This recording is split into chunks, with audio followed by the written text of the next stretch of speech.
hard. We're actually busier than we've ever been trying to get our clients moved home. And so there are some key points that we've been taking care of with them that I think are useful for everybody to think about when they do this. And really, there's 5 of these key points. The first one is, if you have security policies and procedures in your workplace, don't relax them when you go home. Nothing changes. In fact, your risk profile is just as high or higher when you're working from home than when you're in the office. So make sure that anything you wouldn't do when you're in the office, you don't do it at home either. Don't be sharing passwords. Don't be, et cetera, et cetera. You need to have the same risk and security policies and procedures there.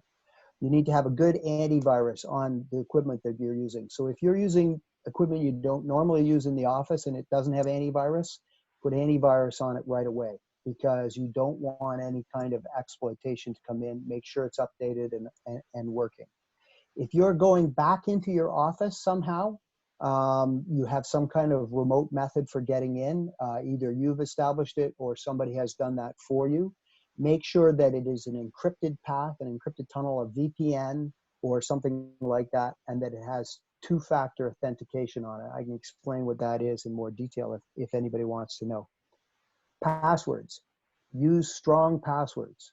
Can't emphasize that enough. If you have weak passwords, and a weak password is an 8-character password that's all letters or has actual words in it, don't use those. Change your passwords.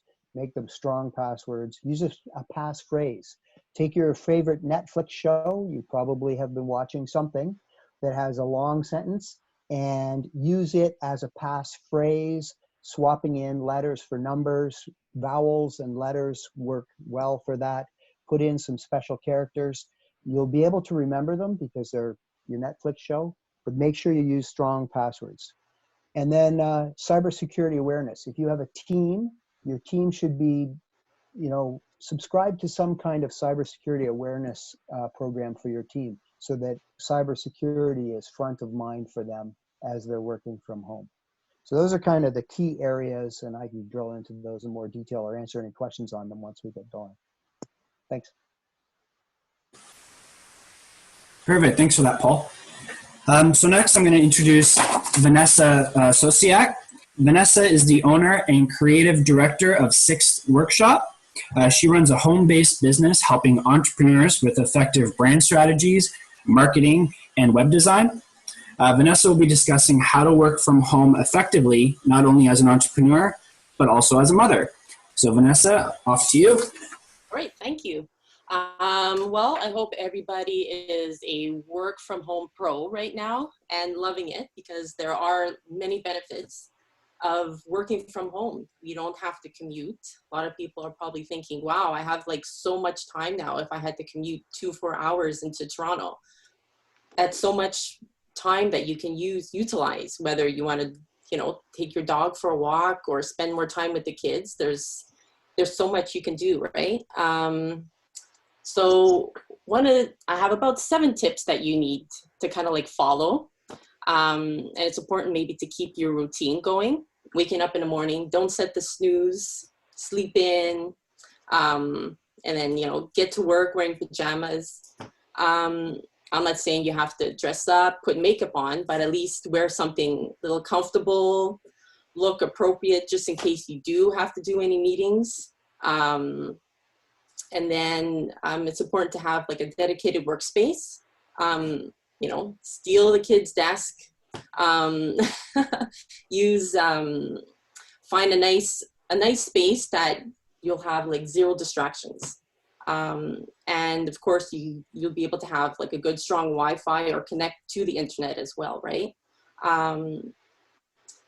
The next I think is, it's the phone. It's the phone that, it's distracting, all the social media that's distracting. Turn those off and don't look at them. What happens is, I'm just going to take a little peek and see what's going on Facebook, and maybe I'm going to just take a look at Pinterest, and before you know it, you looked at the time and it's an hour gone. You don't realize you just used up that time. You should be focusing on your work and your tasks and your jobs. This also means don't be Cinderella. Don't start doing cleaning, house chores, all that stuff. Don't start baking cakes. Those things are, meant for the evening and for the weekend as well. Also set boundaries. So that means, telling the kids, mom has to work, dad has to work. Tell your parents, say, you can't call me in the middle of the day and chat with me. I'm working, just like, as if I was working in an office somewhere. And of course, it's important to take your breaks. Breaks every 30 minutes and stretching. That's really important, that now that everybody's trying to find a space in their home, they don't have the proper setup with a desk. So what's happening, people are like using their head, they're, stretching down, looking either at their tablets or their laptops. People don't realize that now you have less motion than before. Like in an office, you're always moving. So you're going to put strain on your body. And what that means is that you won't be able to go to a massage therapist after, because right now you won't be able to. So you got to think of that when you're working. And I think it's just also to like stay connected with people, with your coworkers. Now that you're working from home, you might be a little bit isolated. So maybe set up some timing during the day to just discuss what you're going to go through, some strategies you're going to do during the workday. And also those are very important. And I think that's about it. I think just enjoy this work and life balance that you have right now, because at the end of this, it's back to the commute, the 4-hour commute, 2-hour commute, and you won't have that time anymore. So I hope I helped everybody focus and be more productive at work. And that's it. Thank you. Perfect. Thanks for that, Vanessa. Just before I introduce Sheila, just a reminder that if anyone does have any questions, feel free just to type it in the chat, and we'll get to those once we've gone through our last panelist. So lastly, introducing Mrs. Sheila Hall. Sheila is the Executive Director of the Clarington Board of Trade and Office of Economic Development. Sheila has been there for over 20 years. Sheila will be discussing how to create a culture to motivate your employees to work from home productively. So off to you, Sheila. Okay, thanks. And thanks everybody for joining us today. In our office, getting people together and learning from one another is really important from an external perspective. But in our office, we've created that as a culture inside as well. So 4 weeks ago, whenever it was, that we decided to lead by example and take the office home. It was a new experience for us. We have one of our team members that works from home a couple of days a week. And so I guess we had a little bit of a test period on that. But because our work is so collaborative, it from a leadership perspective, it was a little bit challenging at first for me in how am I going to make sure that my team feels respected and trusted, empowered, knowing that they have the flexibility, knowing that our brains work a little bit different sitting in our dining rooms or kitchens than they do sitting in an office setting. So I'll tell you, the first thing I did was lean on my team and say, how are we going to do this, right? So every day we start our day off at a team meeting using a media platform similar to this one. We talk about how we're going to approach the workload that we have today. And we're basically taking it one day at a time because things are moving so quickly. And so in those meetings, everybody has a chance to bring an idea forward. Hence, we're doing these meetings, which is really fun. But again, I think, I think for a lot of people, sending their staff home, you lose a little bit of control, right? And leaders like a little bit of control. And so learning to let go of that control, to trust that you hired people for a reason. because you thought you could trust them. So trust them. They will work hard. They will probably work harder. They might work harder in 4 hours than they work in 6 hours at the office. And so if they need to go for a walk and they're not available as soon as you call them, that's okay. Create that flexibility for them in the workplace, and trust that they will do what you need them to do, and what your clients need them to do, more importantly, right? And I think that constant engagement, and I would say honesty and transparency is probably the most important thing. There's a level of uncertainty of what's going to happen to all of us in our jobs right now. And so it's important to stay honest with your staff and let them know where things are today, and that they can rely on you to be there to support them in whatever they need, and give them the tools they need to work from home.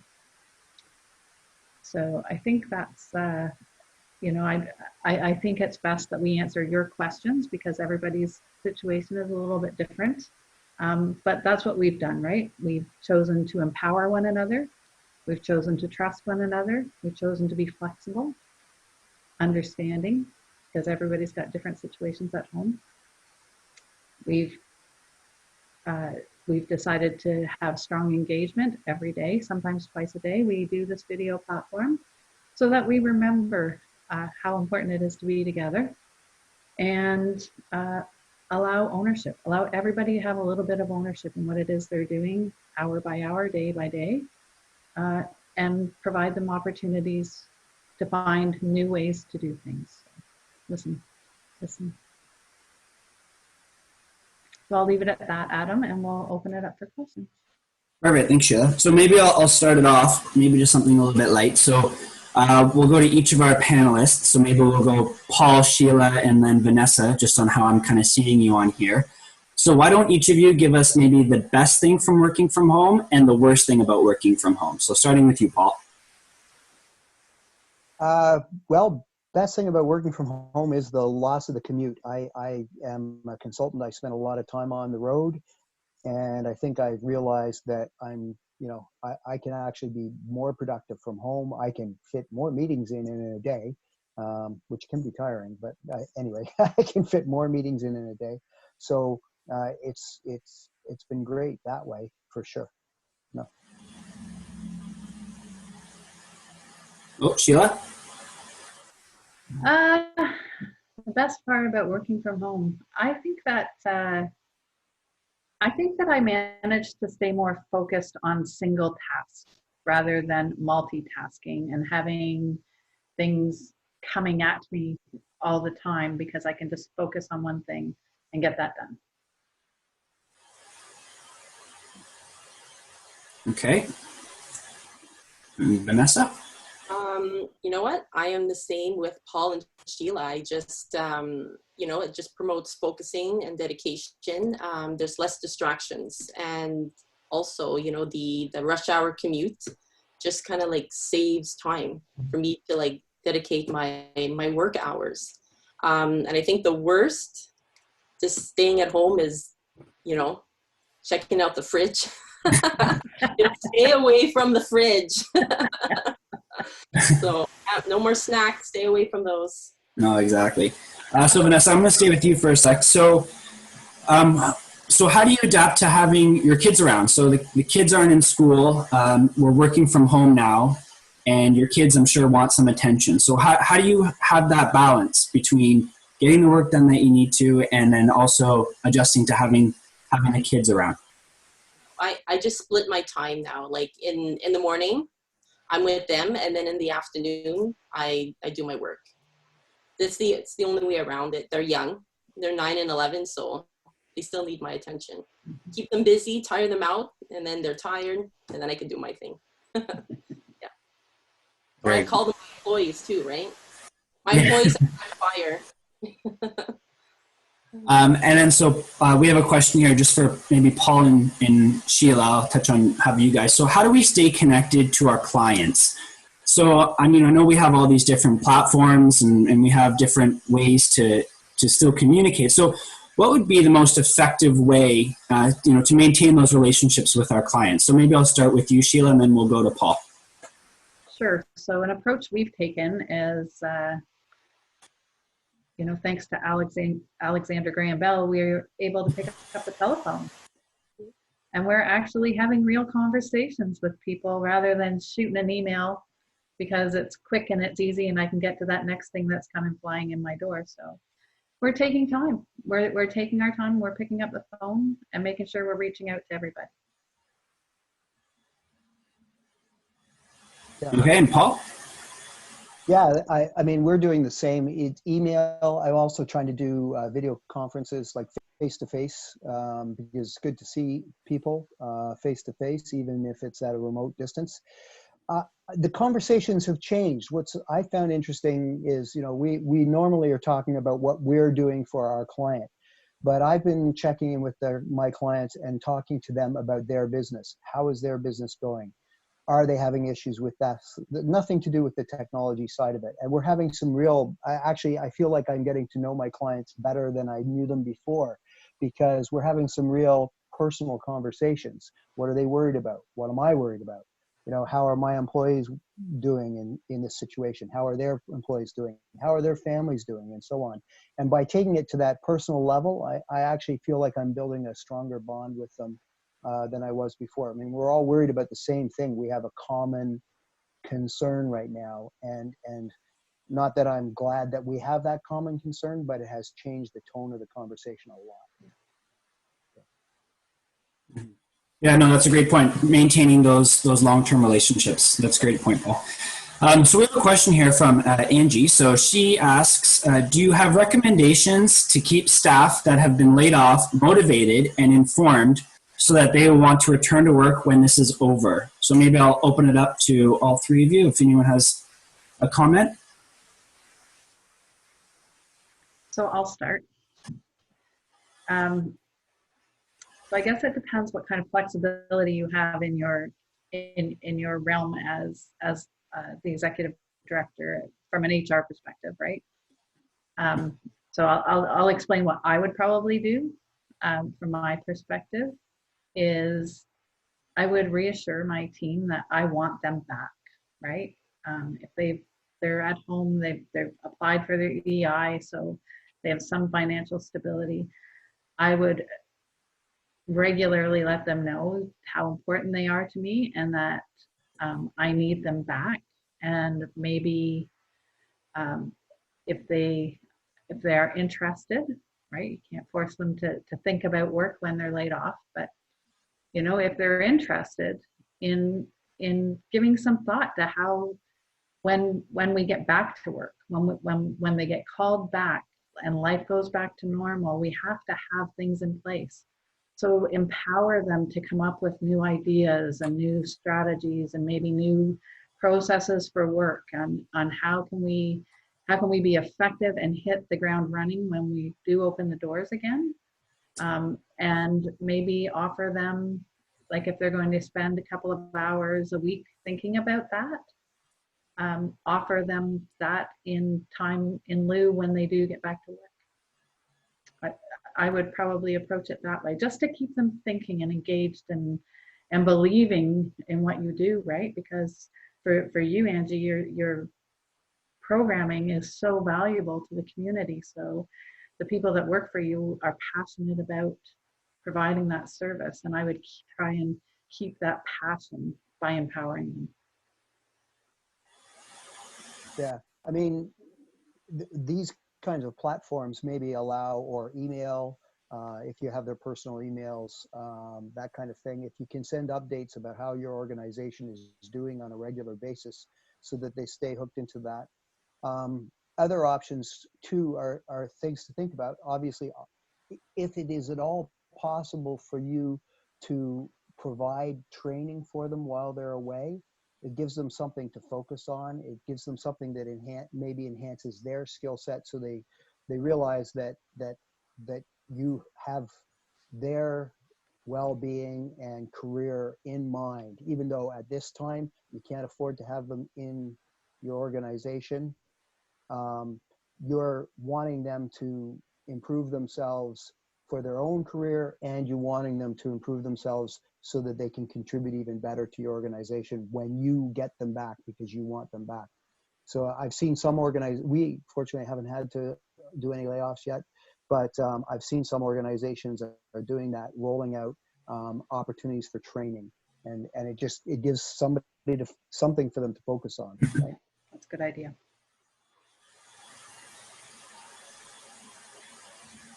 Okay, great. So Paul, I'm going to come back to you just about maybe some security working from home, because I know, again, this is very new to a lot of us. So how do we ensure that, our home networks, our cloud, our internet, how do we make sure that that's safe? I know you alluded to using, the importance of having a strong password, but is there maybe some other tips or suggestions that you can offer?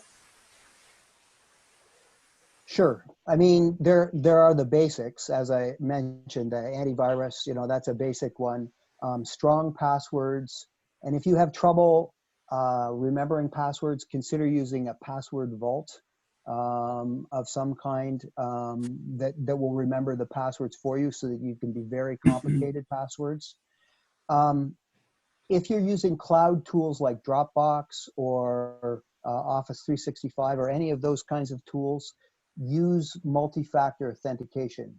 And I can't emphasize that enough. So multi-factor authentication is something that you know and something that you have. So something that you know is your password, but anybody who gets your password can then break into your account. But if you add to that something that you have, which can be your phone. So it can be as simple as a text message, or there are applications that can go on your phone, such as Google Authenticator. The way it works is you have to put in your username and your password, then you get a text message or your authenticator code, and you have to put that in. And so now somebody who's remote, who knows your password somehow or other, they've broken it somehow or other, they still can't get into your account because they don't have what you have, which is your phone. So that's really important for your cloud security, and it will tighten things up tremendously if you do that. Beyond that, make sure that the updates, the Windows updates and patches on all of the applications that you have, you allow those to run. So reboot your machine. People will, if your laptop is always sitting on your desk and you're all, you work all day and then you walk away from it, and then you come back to it in the morning, what will happen is you never reboot your machine. And if you don't do that, none of the updates that are being sent out to it ever get put in place. So although they've downloaded, they've never actually gotten installed. So you need to restart your machine. It'll perform better for you anyway if you do that. So don't forget to do that on a regular basis. Those are probably key.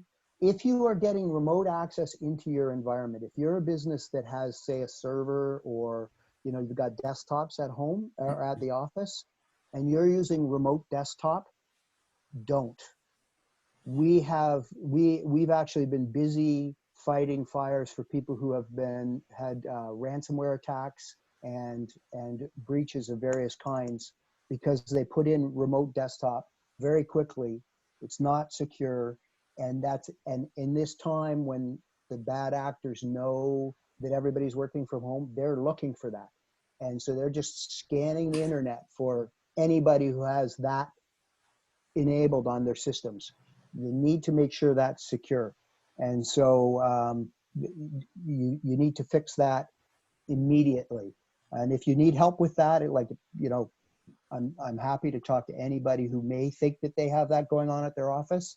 I'm happy to take a call and help you with that free of charge, because it's important that you deal with that immediately. Okay. That's great. Thanks, Paul. Vanessa, I know you had those 7 fantastic tips for working from home, and I thought they were brilliant, to be honest. The hardest, I think, one for me was the clothes. I still probably should put dress shirts on, but I don't want the dry cleaning bill. So with those 7 tips, which one do you think is the biggest adjustment for people to make? Geez. it's probably the, it's like the sparkle effect. You want to have to, you get just distracted all the time, right?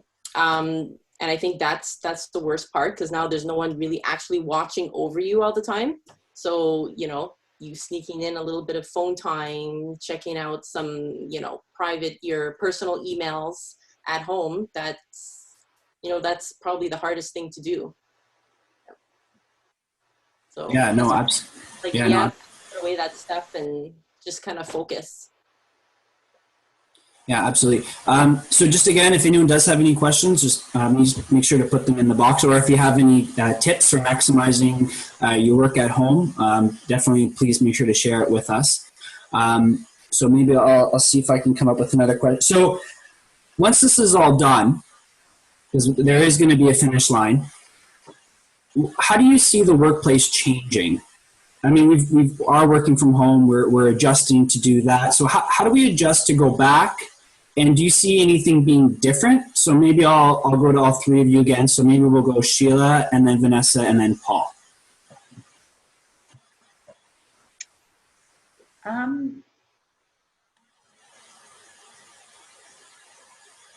Read the question again, Adam. So no, I'm just saying. So I mean, there's going to be a finish line to all of this, and we're all going to. We made a change that we were in the office. Now we're working from home, and we all had to adjust. And then eventually, we're going to be going back to the office. So, do we see anything changing, maybe in the business world? I know I've heard shaking hands might be reassessed, and that might be something that isn't as common. So, how do we shift from, I guess, going from working from home full time to now going back to the office? So maybe if we have any tips there, or if we think of any general things that might be changing in the business workplace, with how maybe we communicate or just day-to-day business. So I think that you're right. I think that, in our business, I can speak for her, right? We shake hands and we hug. And so that is going to be very different. And I don't know how long it's going to take people to be comfortable to gather at a dinner where we have over 100 people at it and it's crowded. It's I can speak from us, that's going to be a challenge. I think that this platform, these kind of platforms, more on a day-to-day basis, are going to allow us. I know I spend a lot of time driving across the region of Durham for meetings with people from all over the region of Durham. And so perhaps this platform will save us all a little bit of time, get us off the 401 and allow us to meet this way. And I think that meeting this way becomes a little more effective because there's less inner chatter, which is all good inner chatter, right? But I think we're learning to do that in a different capacity now. We've seen a lot of, my team, about 1/3 of my team works in our office normally, and the rest are virtual anyway and always wear. But I foresee our entire team being remote more often. The interesting thing is our whole team has been meeting more regularly. So we're broken up into different groups. So we have a service desk group, and we have a professional services group, and we have a sales group, and so on and so forth. Where before the service desk was in the office and they met every day at a certain time, and the professional services did something else. Now we all get together much more regularly, and that has been actually great because communication is going between departments that never happened before. And so I think once we get back, whether we do it in the office or whether we do it on video conference or a mix of the two, we will probably have more shorter, more efficient meetings, but more of them. Just a touch base. How are you doing? What are you dealing with? What's standing in the way of you getting there? And how can I help? Kind of meetings, right? Very quick, but hearing from everyone.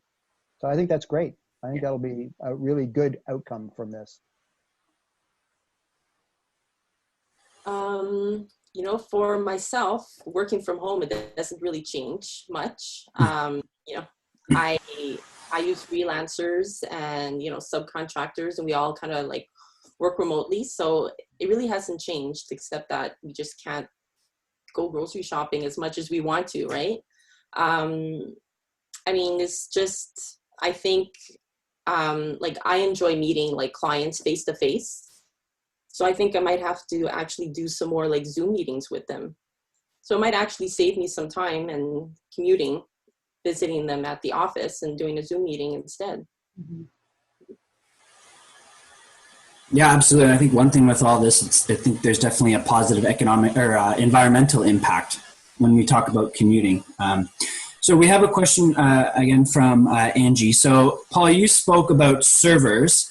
Can you confirm that any of the work we are doing via VPN will be backed to our server? I can't confirm that. It would depend on how you're doing it. It's important to be backing your work up.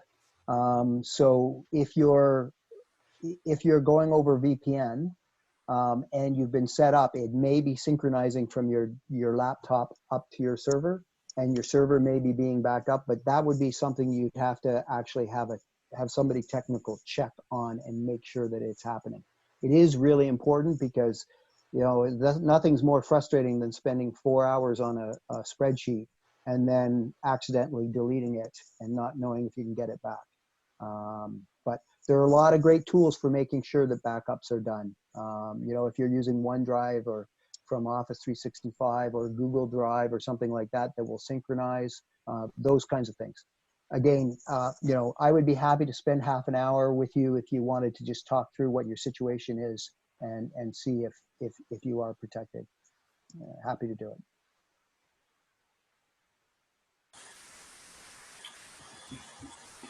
Perfect. Well, thanks, Wendy and Bonnie, for your comments about the changing of the workplace. I think we had another question here. So I guess with that being said, if there's not any other questions, I guess I just want to say, thank you to Paul, Sheila, and Vanessa for taking time to talk with us today. So again, this is our second CBOT webinar, and if you're looking for more of these great events, we're going to be having them on the CBOT.ca website, so keep an eye out for those. And if you are looking to get a hold of our three panelists, feel free to contact Tanya, so it's just Tanya@CBOT.ca. So with that being said, just again, thank you everyone for joining us today, and enjoy the rest of your day. Thank you. Goodbye, everybody. Thanks, everybody. Take care.